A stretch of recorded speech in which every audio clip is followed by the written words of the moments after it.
Señor Jesús, reconocemos que hasta aquí nos has ayudado. Sí, Señor.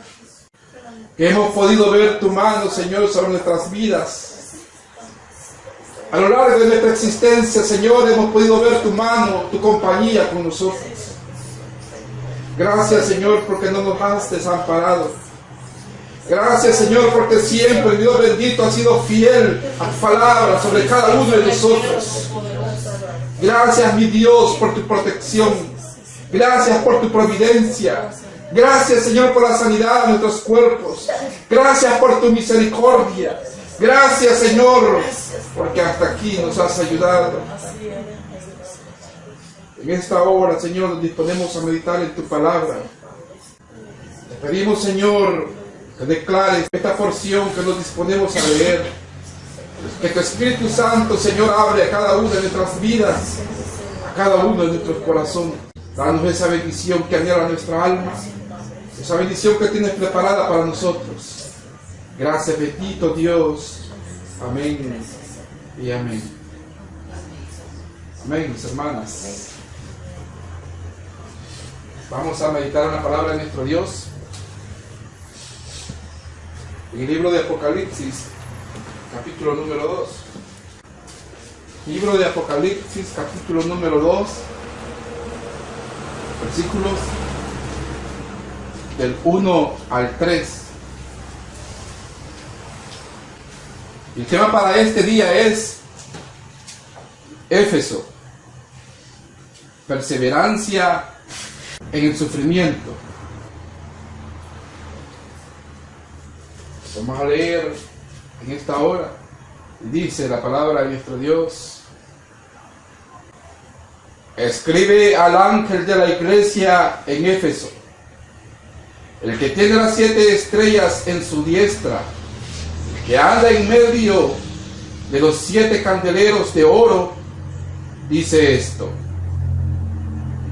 yo conozco tus obras y tu arduo trabajo y paciencia, y que no puedes soportar a los malos, y has probado a los que se dicen ser apóstoles y no lo son, y los has hallado mentirosos, y has sufrido, y has tenido paciencia, y has trabajado arduamente por amor de mi nombre, y no has desmayado. Amén. Gloria a Dios. Esta porción que hemos leído es un mensaje que nuestro Señor envía a una de las 7 iglesias en el Asia Menor. Mensaje que nuestro Señor entregó al apóstol Juan cuando le reveló el libro de Apocalipsis. A Juan, cuando estaba exiliado en la isla de Patmos, pues ahí lo exilió Domiciano. Y podría llegar a considerarse cómo podría un apóstol llegar a terminar en esas condiciones. Ese era el apóstol amado, que llegó a ser reconocido también como uno de los hijos del trueno por el carácter que tenía. Pero ahora está en esa isla. Vemos también cómo nuestro Señor todo tiene bajo su control, y cómo para aquellos que aman a Dios todas las cosas les ayudan para bien. Ahí en esa isla nuestro Señor le revela el libro de Apocalipsis, y en esta revelación van contenidas unos mensajes a cada una de las iglesias ahí en el Asia Menor. Y estos 3 versículos que hemos leído son la introducción de ese primer mensaje a esta iglesia, a la iglesia de Éfeso, la cual es mencionada primero. Y estas eran unas iglesias reales, existentes en el tiempo en que fue revelado el libro de Apocalipsis. Y menciona a esta iglesia primeramente, la iglesia de Éfeso. Pues Éfeso era una ciudad muy importante. Era prácticamente la entrada al Asia. Y también era un punto de parada importante para todo aquel que quería ir a Roma. Aparte de ello, también esta ciudad tenía una iglesia que también había sido fundada por el apóstol Pablo. El apóstol Pablo llegó a esta ciudad en su tercer viaje misionero y es una de las iglesias en las cuales él estuvo más tiempo que otras. Pero esta ciudad también estaba hundida, era controlada por el enemigo, porque también era una urbe que era dominada por las tinieblas de Satanás. Era la cuna del paganismo a la diosa Artemisa, para la cual le habían edificado un templo que llegó a ser conocido como una de las 7 maravillas del mundo. Era una arquitectura majestuosa, aún más grande que el Partenón en Grecia, y era muy adornada, como una galería de museo, y en su interior resguardaba al ídolo más importante para el paganismo en esa zona, que era la diosa Artemisa en griego, o Diana para los romanos. Y era una estatua de una mujer que tenía muchos pechos. Aquel ídolo le rendían culto, y donde la sacerdotisa de esa diosa pagana practicaban una prostitución religiosa, donde todos los adoradores de ese ídolo llegaban a adorar a esa diosa de esa manera, a fin de practicar toda clase de bacanalidades, de vicios, que era la manera de cómo ellos se entregaban a la adoración. Y era una ciudad, podría decirse, espectacular, por la arquitectura que tenía, por el diseño que tenía, por los monumentales edificios que contenía. Y el apóstol Pablo llega ahí en su tercer viaje misionero a realizar la obra de nuestro Dios y establece una congregación ahí. Y es una congregación que floreció, que se desarrolló. Ahora nuestro Señor le envía un mensaje a esa iglesia y le dice: escribe al ángel de la iglesia en Éfeso, el que tiene las 7 estrellas en su diestra, el que anda en medio de los 7 candeleros de oro, dice esto. En cada uno de los mensajes a estas 7 iglesias, siempre nuestro Señor comienza diciendo: escribe al ángel de la iglesia. Pero al decir el ángel de la iglesia, al ángel de la iglesia, esta es una persona, es el pastor de esa congregación, es el que está a cargo de esa iglesia. A él se le está enviando este mensaje, porque el dirigente de la congregación, para él son las bendiciones también, como también las culpabilidades de él y de la congregación que dirige. Por lo tanto, se dirige principalmente a esa iglesia, porque no en vano nuestro Dios ha levantado líderes en medio de las congregaciones. Y se presenta nuestro Dios, antes de comenzar a desarrollar su mensaje, Él primeramente se presenta, diciéndole quién es el que está hablándoles. Y les dice: el que tiene las 7 estrellas en su diestra, el que anda en medio de los 7 candeleros de oro, dice esto. Estas 7 estrellas son esos mensajeros, aquellos que nuestro Señor también había levantado en medio de la congregación. Y para el caso de esta iglesia en Éfeso, era una iglesia que había tenido la bendición de tener líderes muy destacados y preponderantes en el cristianismo. Una iglesia fundada, como las demás, por el apóstol Pablo, que había tenido como líderes a Priscila y a Aquila, tanto como líderes y como obreros en la congregación, que había tenido también en el liderazgo a Apolos y a Timoteo.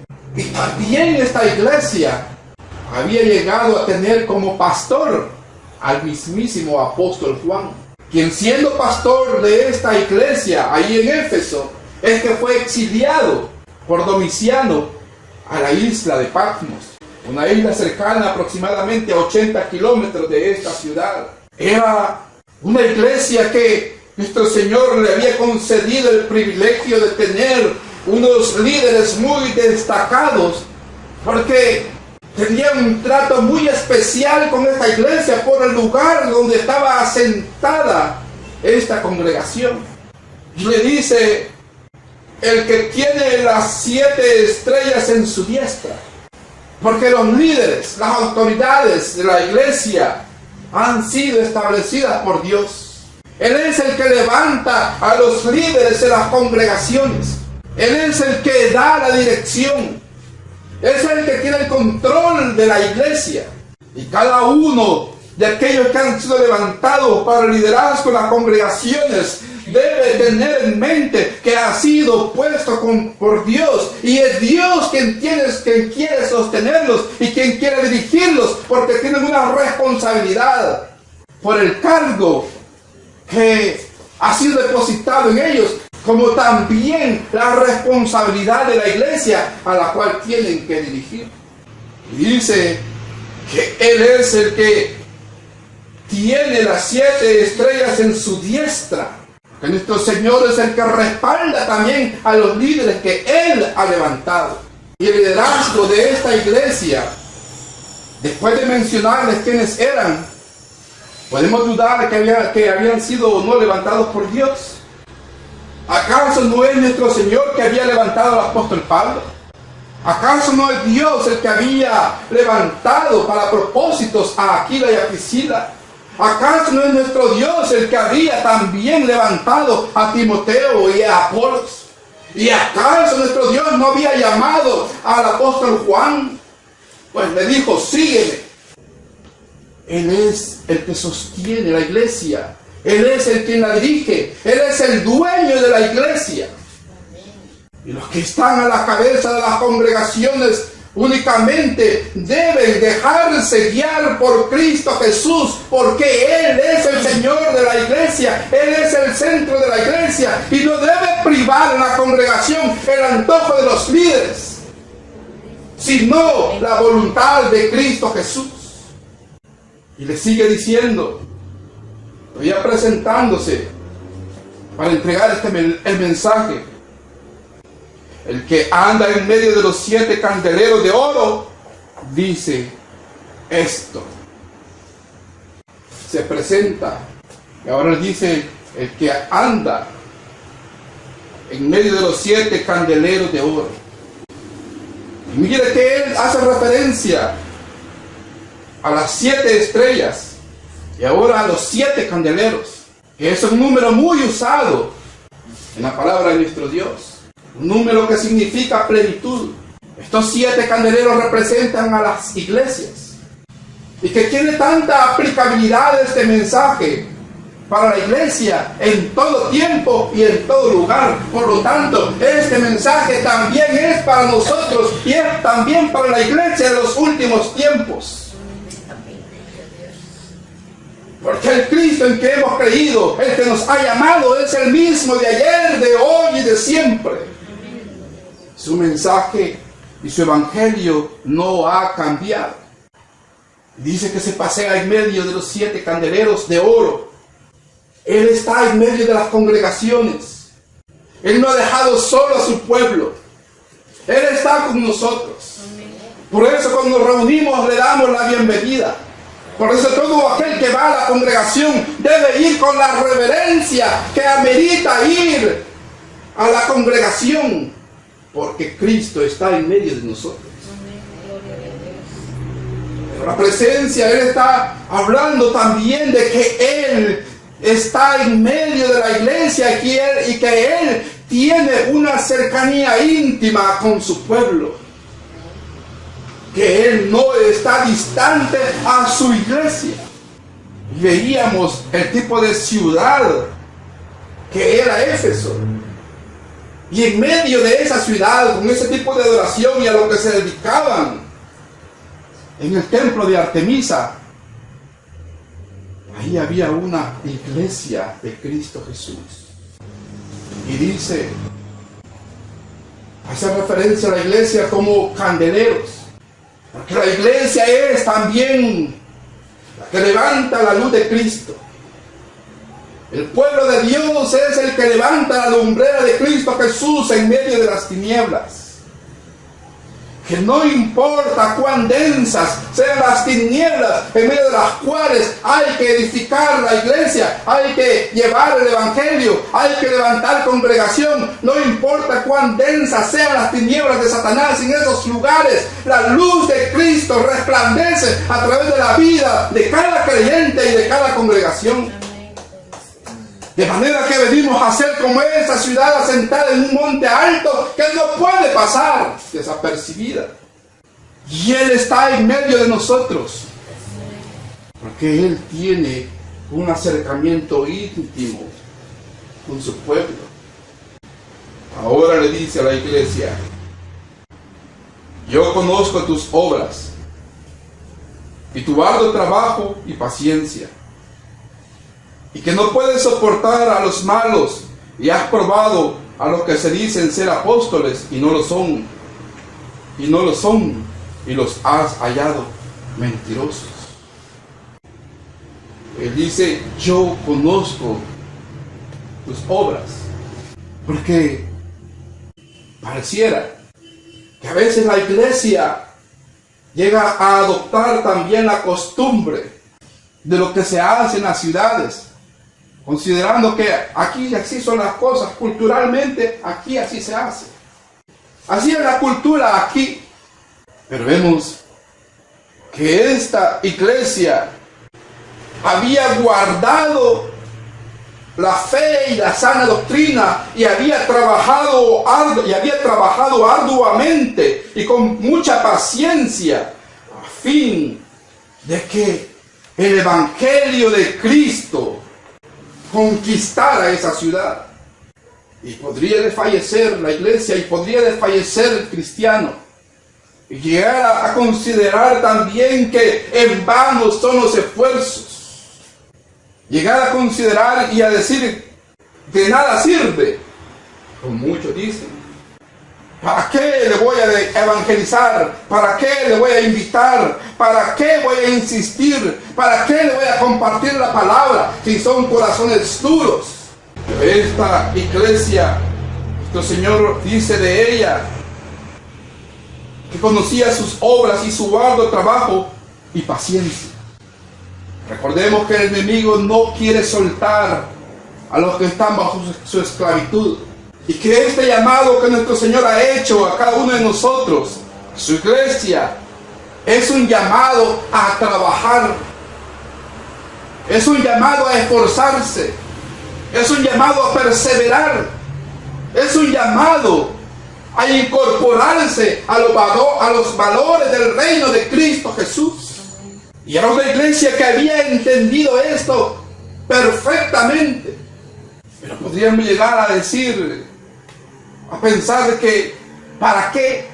Si nadie lo reconoce. Esta gente está muy dura. Es demasiada la maldad.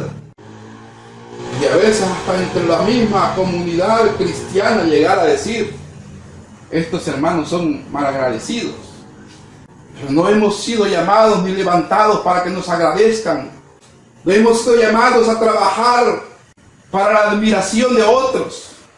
No hemos sido llamados a trabajar y a esforzarnos por el ojo humano ni por el ojo de los líderes ministeriales.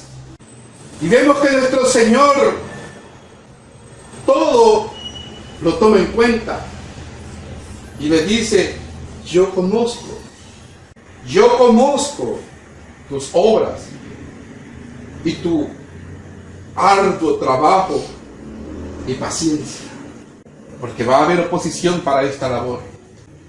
Y el enemigo va a tratar de que desistamos de trabajar para Cristo Jesús, de que dejemos de hacer las obras.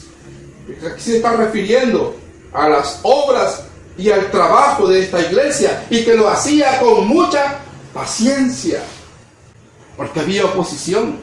Si vemos que estaba inmersa esa ciudad en tinieblas de Satanás, vemos el culto idolátrico que practicaban. Pero la iglesia trabajaba. La iglesia realizaba esa obra para Cristo Jesús, para su reino, y trabajaba arduamente con mucha paciencia. ¿Pero por qué lo hacía? Dice, por amor de mi nombre. Dice, y no has desmayado. ¿Cuánto hemos trabajado nosotros? ¿Cuánto hemos trabajado para la obra de nuestro Dios? Hemos trabajado a conciencia arduamente. Hemos trabajado a conciencia sin desmayar. Esta iglesia lo hacía de esta manera. Y una iglesia que guardaba también la sana doctrina. Pues dice que no soportaba a los malos. Y había probado los que se decían ser apóstoles, que no lo eran, y los había hallado mentirosos. Una iglesia que también tenía el acompañamiento del Espíritu Santo y en la cual los dones eran evidentes en medio de ella. Vemos que en esta iglesia se ejercía ese don de discernimiento de espíritus. Y es algo, un reconocimiento que nuestro Señor hace de esta iglesia, que lo menciona también, que no soportaba a los malos. Seguramente la maldad trataba de entrar a esa congregación, de enquistarse, de tomar el control y de contaminar los corazones, y seguramente de contaminar también los corazones del liderazgo de aquella iglesia. Como también no soportaban a los falsos apóstoles, pues los probaban, y era una iglesia que desenmascaraba al falso líder y los hallaba mentirosos. Que la iglesia de Cristo Jesús debe guardar la fe, debe guardar la sana doctrina, y no debe permitir que la maldad contamine el corazón de la congregación, que la maldad contamine el corazón de los líderes, y que tampoco líderes malos, autoridades con corazón malo, se levanten para dirigirlos. Porque tan prontamente una iglesia permite que este tipo de contaminación llegue y entre en la congregación, inmediatamente aquella congregación comienza a transformarse y a dejar a un lado la palabra de Dios, a poner de lado el trabajo para Cristo Jesús, a olvidarse del amor por Cristo Jesús, por su santo nombre, y luego comienza a trabajar únicamente por intereses puramente terrenales. Es algo que le reconoce nuestro Señor a la iglesia en Éfeso. Y le decía que es un mensaje que tiene aplicabilidad para la iglesia en todo tiempo y en todo lugar. Porque el enemigo está tratando de contaminar las congregaciones. ¿Cuánto falso líder se ha levantado? ¿Y cuántas personas nos están siguiendo ciegamente? A líderes con corazones contaminados, a líderes con corazones llenos de odio, a líderes que trabajan únicamente para sus intereses, y aún a líderes controlados por Satanás. La iglesia debe permitir que el trabajo del Espíritu de Dios se realice en la congregación, que los dones del Espíritu Santo sean ejercidos en las congregaciones. Pues vemos que nuestro Señor, Él es quien quiere dirigir a la iglesia, y es Él el que quiere estar en medio de la iglesia, pues Él es el que sostiene a esas 7 estrellas en su diestra, y es el que se pasea en medio de los 7 candeleros de oro. Debe ser Cristo el que debe prevalecer en todo, en medio de las congregaciones, y no los intereses de ningún líder y de ningún grupo que se levante en medio de la congregación, y que sea la palabra, la sana doctrina la que se predique. Que no sea palabra contaminada con la que se esté alimentando a la congregación. Pero para ello es necesario que los dones del Espíritu de Dios sean ejercidos, que ese don del discernimiento de espíritus esté operando en medio de las congregaciones para desenmascarar al falso líder, a los falsos apóstoles que se levanten. Pero esta iglesia era una iglesia también que para realizar su trabajo pasó muchos sufrimientos. Porque realizar la obra de nuestro Dios es una lucha, es una batalla. Que va a tener oposición, pero la iglesia sabe que tiene que hacer el trabajo y que tiene que cumplir con la misión que Cristo Jesús nos ha encomendado. Y le dice en el versículo 3 a la iglesia y al ángel de la iglesia, y le dice que él conoce sus obras, le dice, y has sufrido, y has tenido paciencia, y has trabajado arduamente por amor de mi nombre, y no has desmayado. Para hacer la obra de Cristo, el que hace la obra de Cristo, el que trabaja arduamente por amor del nombre de Cristo Jesús, no está exento de los sufrimientos por hacer esta labor, que podrían llevar a muchos a desistir de hacer la obra, de abandonar la obra. ¿Cuántas congregaciones han quedado sin liderazgo? ¿Cuántas iglesias han quedado sin pastores cuando arrecia el ataque del enemigo? ¿Cuántos obreros han abandonado el trabajo que nuestro Señor les ha encomendado? ¿Por qué? Hay mucho sufrimiento para realizar la obra de Cristo Jesús. Pero aquel que ha entendido el llamado que Cristo le ha hecho, y que tiene un corazón lleno de gratitud a lo que Cristo ha hecho por su vida, pues Él derramó su sangre en la cruz del Calvario por amor a cada uno de nosotros. Él sabe que aunque hay mucho sufrimiento, hay mucho padecimiento, pero cada una de estas adversidades, todas están siendo tomadas en cuenta por nuestro Dios. Y Él le dice a la iglesia que Él conoce sus obras, le dice, y has sufrido, y has tenido paciencia. Este es un consuelo para la iglesia. Era una iglesia que estaba en medio de esa ciudad tan pagana. Vemos que no es diferente a los tiempos que estamos viviendo. Pero entre más densas sean las tinieblas, entre más duros sean los corazones, la iglesia debe de continuar realizando la obra de Cristo Jesús. Y nuestro Señor le dirá a sus hijos y le dice a sus hijos, yo no sé cuánto usted habrá trabajado por la obra de Cristo, y no sé cuánto habrá sufrido por hacer la obra de Cristo Jesús. Pero nuestro Señor le dice, yo conozco tus obras y sé que has sufrido. Nuestro Señor conoce sus sufrimientos, conoce sus padecimientos, sabe muy bien cuánto le ama. Él sabe los esfuerzos que ha hecho y que ha trabajado arduamente. Y si usted no ha desmayado, Él lo sabe también. Todo está siendo tomado en cuenta por nuestro Señor, porque Él lo conoce todo. Por eso le dice, yo conozco. Es Dios el que conoce nuestras vidas. Él conoce cómo se desarrolla y desenvuelve cada iglesia, cada congregación, cada uno de los líderes, el liderazgo de las iglesias y también las congregaciones en general. Cómo vive cada cristiano, todo lo conoce nuestro Dios. Y lo que cada uno ha sufrido, pero también conoce cuánto usted ha trabajado, cuánto está trabajando, cuán arduamente está haciendo la obra de Cristo Jesús. Y Él dice, yo lo conozco, por lo tanto, no podemos llegar a considerar que de nada sirve y que es en vano lo que hacemos, porque todo está siendo tomado en cuenta por Dios. Que no estamos trabajando para un nivel puramente humano ni terrenal, sino para el Dios de los cielos. Y este Señor le reconoce a esta iglesia que ha tenido paciencia y que ha trabajado arduamente por amor de mi nombre y que no ha desmayado. Estamos a punto de desmayar, estamos a punto de desistir. ¿Cuál es el llamado que Cristo nos ha hecho? ¿Cuál es el llamado que Cristo le ha hecho? Hemos tomado ese lugar al cual nuestro Señor nos ha llamado.